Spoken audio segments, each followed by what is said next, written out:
I've seen a lot of leaders in my time, but Al is one of the best leaders. He's led our disaster response team here at Haymelt for almost 20 years now. We've done a lot of good, and we're here this morning to encourage you to look at perhaps serving on the disaster response team and going to help our brethren in western North Carolina that have been hurt by the hurricane so much there.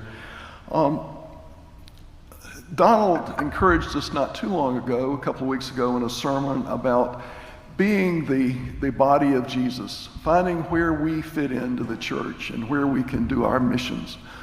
He talked about that everybody couldn't be the eyes and mouth of Jesus. I'm still trying to figure out what the spleen people do, but I'm sure Donald will help me with that later. I'm here to talk to you about being the hands and feet of Jesus. It's an amazing thing to go to these disaster areas and you expect to see large governmental groups and other big corporations there. But what you see are the churches, the Baptists, the Methodists, the Muslims, other church organizations are there taking the lead and trying to help these people get back to normalcy and help them get along. And it just renews your faith in the churches and what we do. So it's just a blessing to do that. There are not a lot of special skills that you need to be on this disaster response team.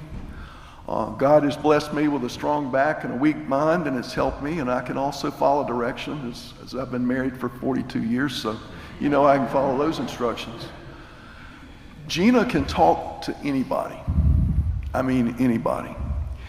And so she's got that special skill, and she's stronger than she looks too. So that's about all you need. There are three things that you really need to serve on these groups. You got to have a commitment to help people. You got to have a desire to want to help people. Not too hard. You've got to be able to, there were three here, follow instructions. Because you don't have to make this stuff up. People show you what they need you to do. So all you got to be able to do is follow instructions. And the third thing is we're Methodists. So you got to be able to eat. We find some really good food. We went to a great fireplace, the fire station they were serving. Anyway, we won't talk about that. What do we do? If you ever been with Al Miller, there's no telling what you'll do. What we did in western North Carolina is one day we set up travel trailers for several families that their homes had been washed away. Some of their relatives had been washed away. And so they were living in tents or in trailers that had been turned over and flooded, and they were living in those. We have helped give out propane to people that were using portable heaters because they had no heat. We watched at the fire station where they were helping give out food and things. We helped take away and demolish parts of houses, the floors and the sheetrock, and haul it away so that someone else could come in and bring in fresh things. Nothing technical that somebody with a weak mind like me couldn't do. Gina worked in the resource center, which was in the church. And it was a lot of the stuff that many of you sent, the clothes, the diapers, those sorts of things were there, or the money that you sent. And so they first would talk to people as they came in, and they listened to their stories, and they helped them work through where they were. They listened to them. They're not counselors, but they're just good listeners. And they helped them with their spiritual needs, and then they helped them with their physical needs. They would give them food, clothes, blankets, that sort of thing. Again, nothing difficult, but very, very important. So it's not a hard task.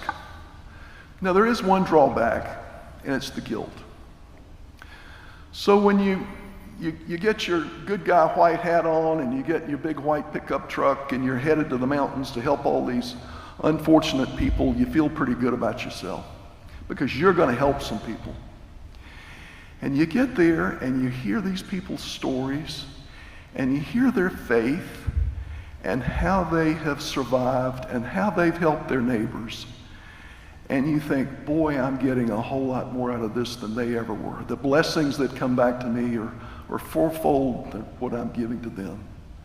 And so you feel a little bit guilty at taking more than you're giving, but you do feel good about what you're doing. And then sometimes you get caught up because you create bonds. You create bonds with the people that you help, and you create bonds with your fellow people from church that you get to know, that you've just seen across the aisle, but you've never met them. So it's a fun thing. You look forward to it, and you feel a little bit guilty because you're going in a disaster zone, but you have a good time. And of course, there's the eating part that I think I mentioned earlier. So if you think there's a place that you might fit in the church, please consider going with us on our next trip. We're looking at going the last week in April. Don't know what we'll do, but we'll get plenty of instruction. And I think you'll receive wonderful blessings from that if you do. God bless you.